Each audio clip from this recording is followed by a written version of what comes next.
J-Real.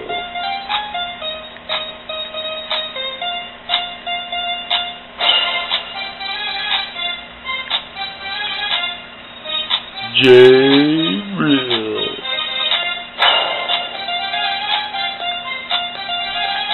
¿Qué pasa, people? Welcome back to the Average Joe Sports Talk Show. I'm your host, J-Real. We're really excited to have you in the house with us today for this show. Why?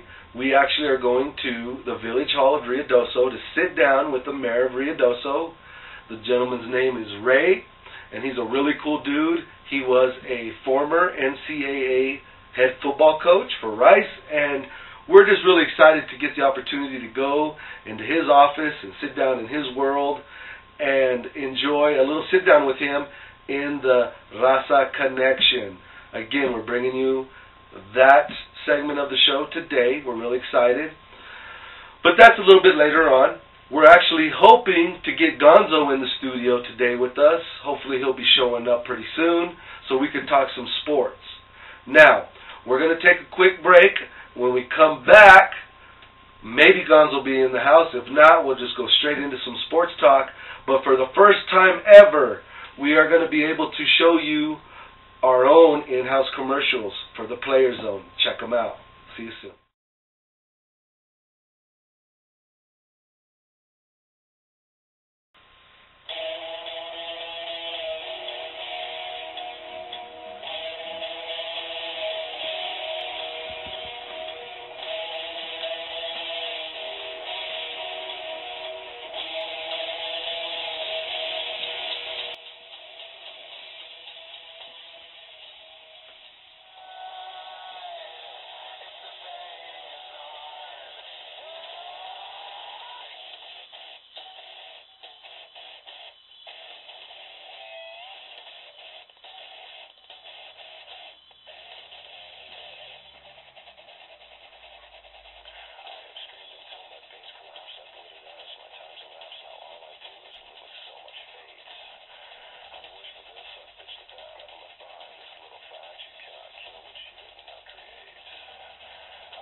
All right, we're back from the commercial break. We hope you enjoyed it. We'll have more as they get made and plenty more to come, so we hope you enjoy them and give us your feedback on that. Now, moving into the sports world, over the weekend, some information has came out from the NasCar circuit, and it has to deal with the Indy 500 that took place last weekend there, Gonzo. And again, here we got Gonzo back in the studio. How you doing, man? Good. Good. Glad to have you back. Yeah. Awesome.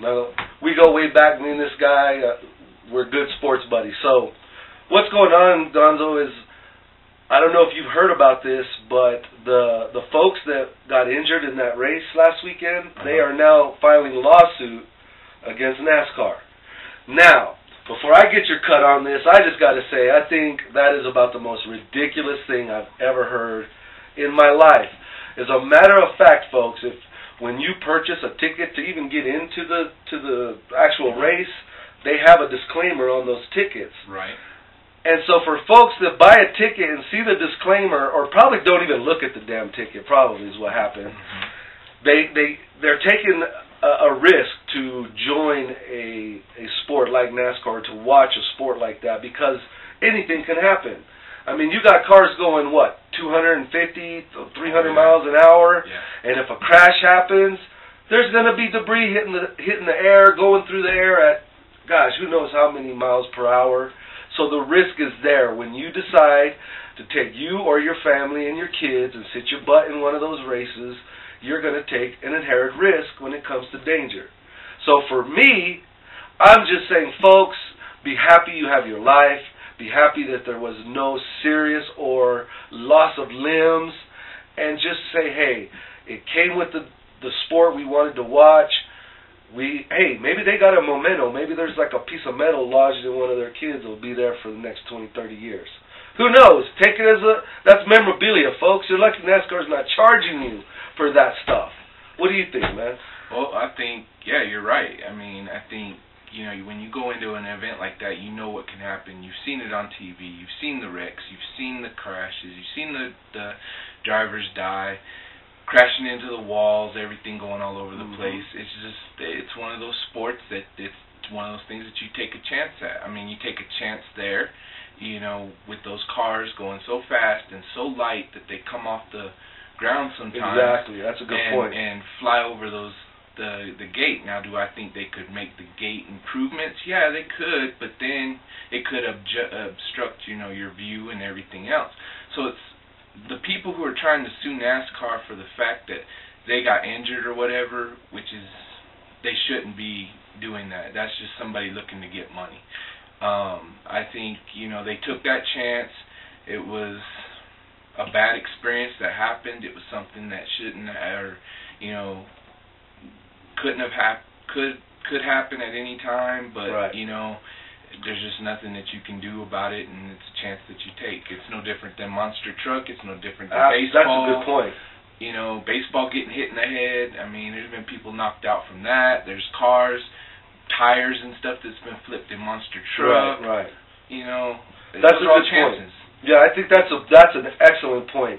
You're sitting in a monster truck rally event or a competition, and one of those freaking trucks takes off over the wall and into the stands.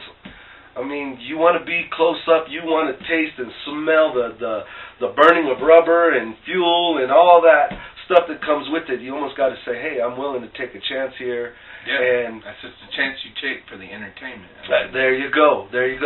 Now, folks, I will give anyone the benefit of the doubt when it comes to lawsuits. We don't have all the facts. We have not read any depositions or heard of any of the facts exactly of how much damage or...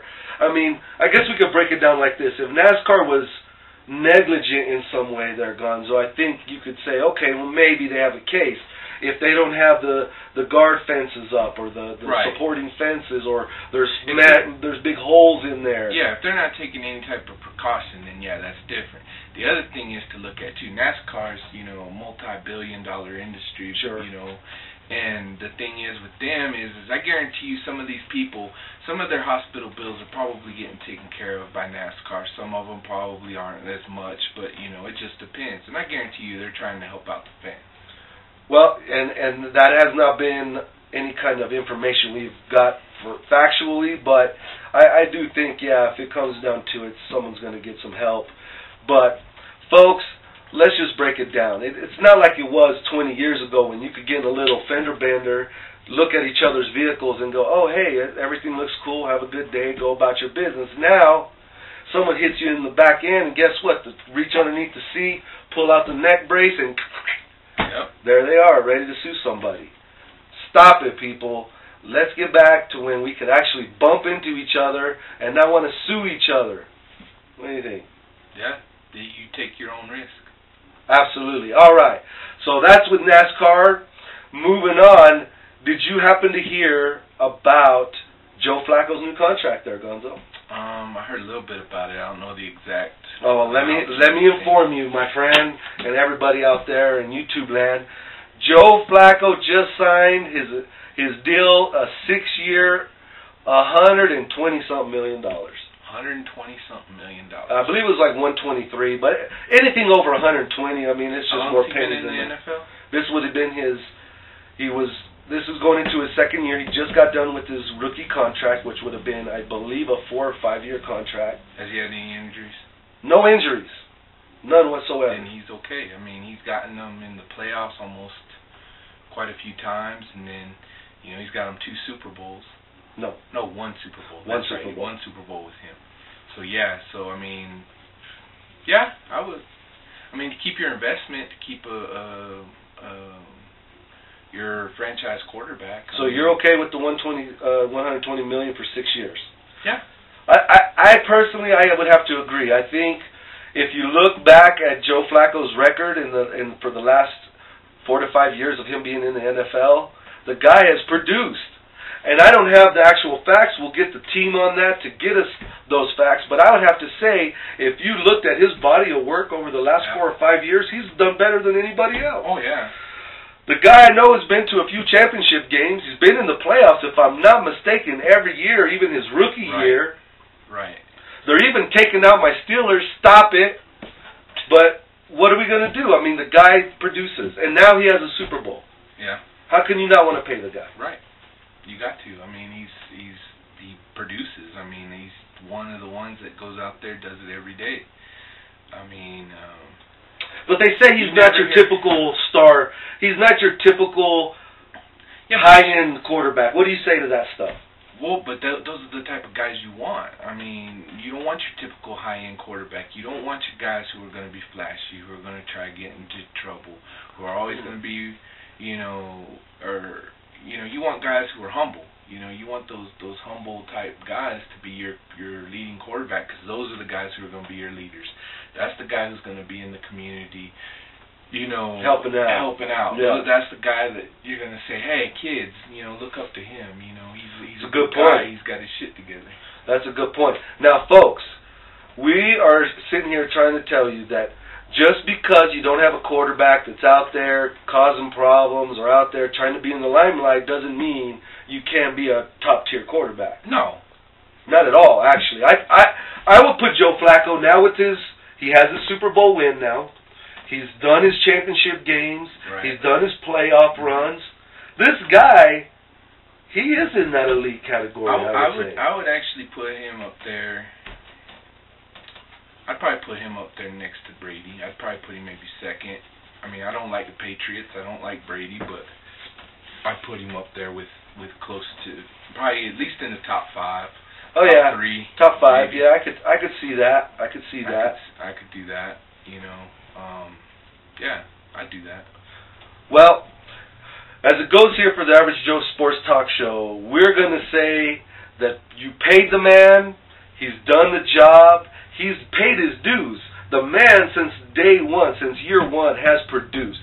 He's gone from playoff, championships, and now Super Bowl, all in his rookie contract. Yeah. That's pretty amazing. Oh, yeah. Oh, not to even mention, look what he had to go through this year to get to the Super Bowl. Yeah. Not since, I don't think, the Steelers of a few years ago when they had to go through the 1, 2, and 3 seed to win the Super Bowl, has someone had a harder avenue to get to the Super Bowl than these guys did. Right. And then, of course, Ray Lewis. Ray Lewis, he's going to retire. I have nothing bad to say about Ray Lewis. He's a good player. He's a good leader. He gets his guys pumped up, the blood flowing, and he goes out there and does a job. Yeah, but I mean, and that's your leader. I mean, that was the leader. That's what, and I guarantee you, he has something to do with Flacco being the person that he is. I mean, you look at Ray Lewis, and yeah, you look at his past, but people change, and people, do change for the better. They or grow. for the worse. They grow, their way. And I think Ray Lewis, grew to be the person that he is, Sure. And, I think he's just done a good job with uplifting the defense and uplifting the offense and making that team a whole lot better, over the years. Sure. Well, folks, we covered our NasCar and we just got done with our NFL moment, so we are going to take a quick break. All right. We had a lot of fun with Gonzo coming in the studio and giving his cuts again on our topics, but right now we got to take off because we're heading to the mayor's office. See you right over there. Okay. Jay Real here with the Average Joe Sports Talk Show. We are actually very excited and happy and honored, actually. We are here with Ray Alburn, the mayor of Ruidoso, New Mexico. Hello, Ray.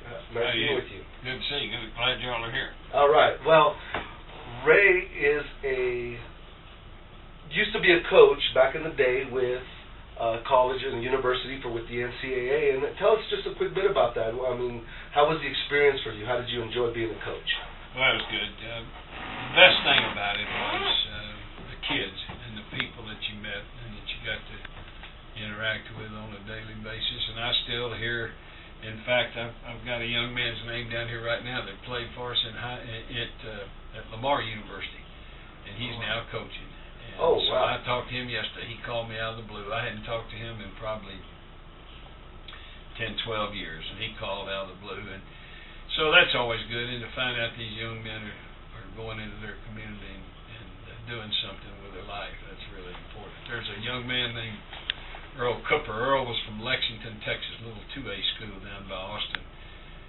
Earl came to Rice, and I was assistant at the time and recruited him. And Christmas Eve a year ago, I got a call. I was in the car, got a call, and I didn't recognize the number. So I answered the phone. He said, "Coach, this is Earl Cooper." And he said, "I just wanted to call and tell you how much I appreciate you giving me the opportunity to play college football."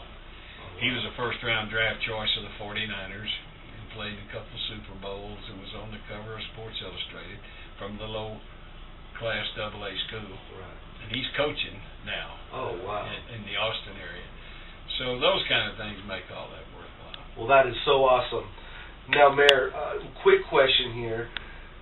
You used to be a coach, back in the day. Now, seeing how the football is changing with concussions and all the other stuff, if you keep up on the football right now, how do you feel that it has progressed and gotten better since when you were a coach? Well, one of the reasons I signed with the Calgary Stampeders when I graduated from Rice, and I wanted to play pro football so bad.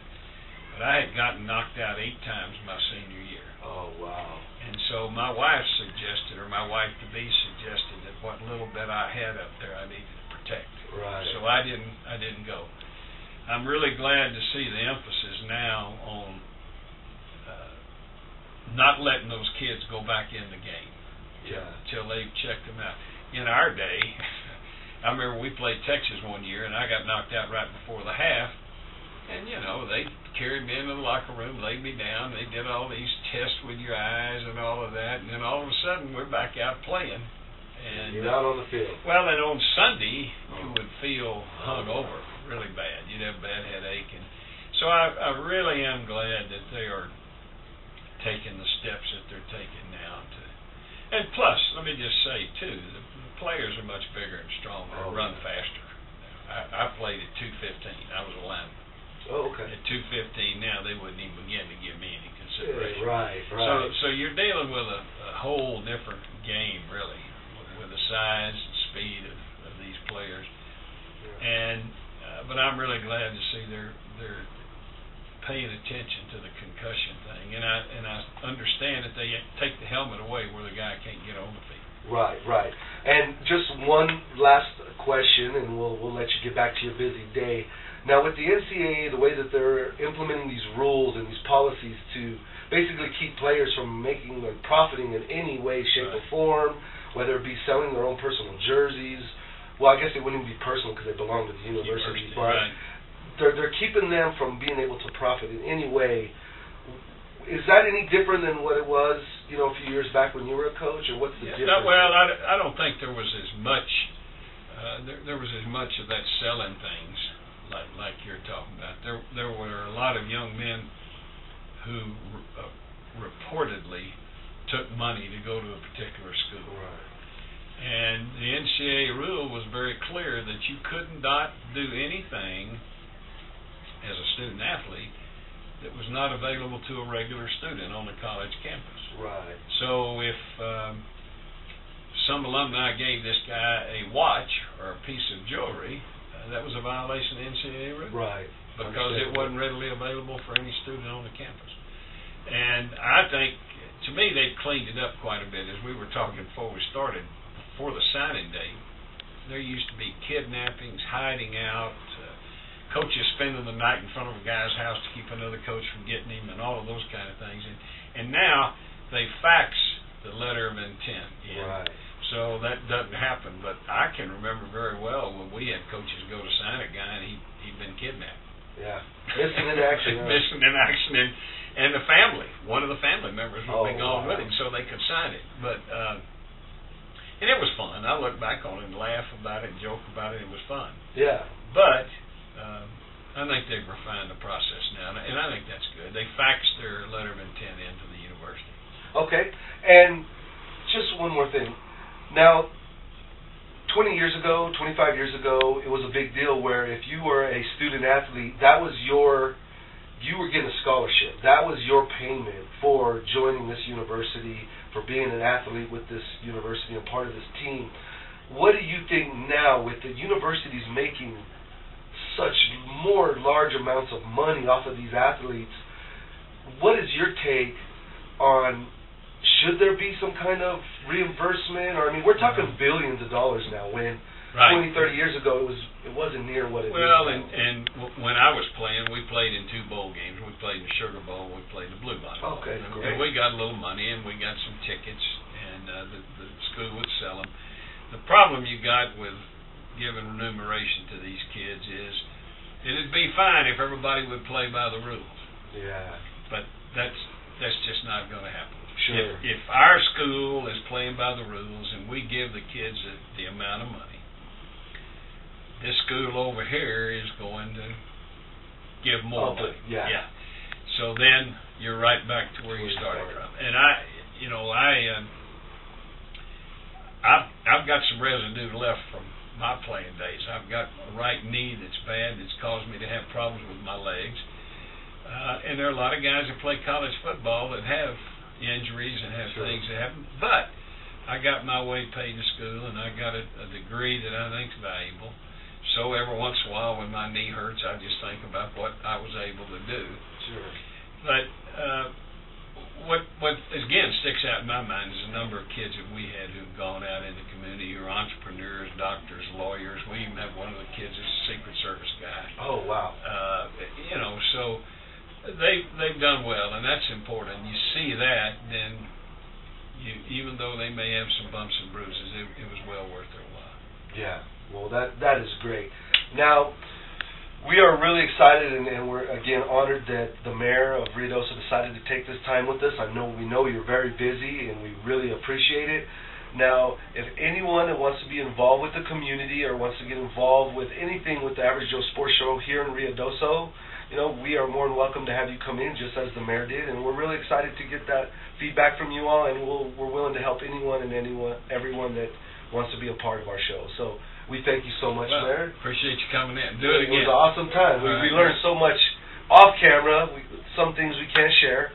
Yeah. And we really appreciate the information that you shared with us. Thank you all for having me. We're going to get back in the studio and right after this break.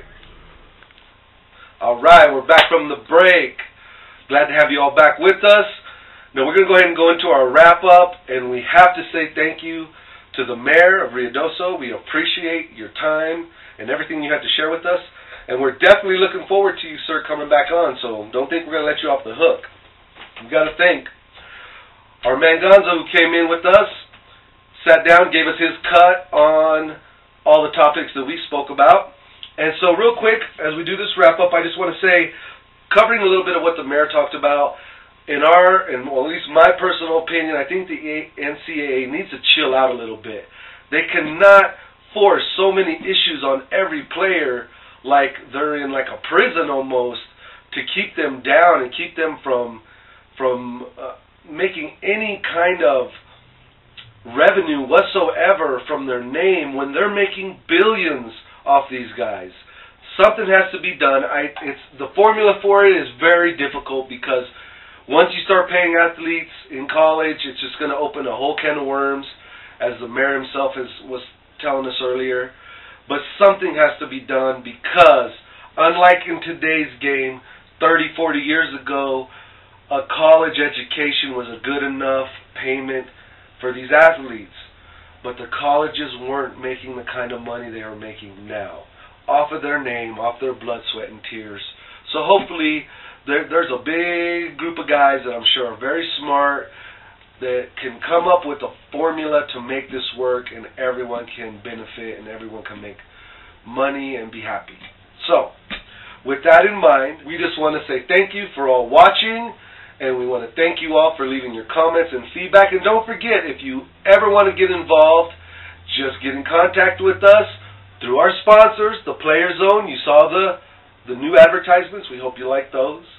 But again, you can go to RuidosoMidtown.com, click on Merchants, click on Player Zone, and you can leave us some feedback there, or you could even leave us feedback on the comment section right here on the YouTube screen. So again, until next time, J Real says peace and much love. J Real.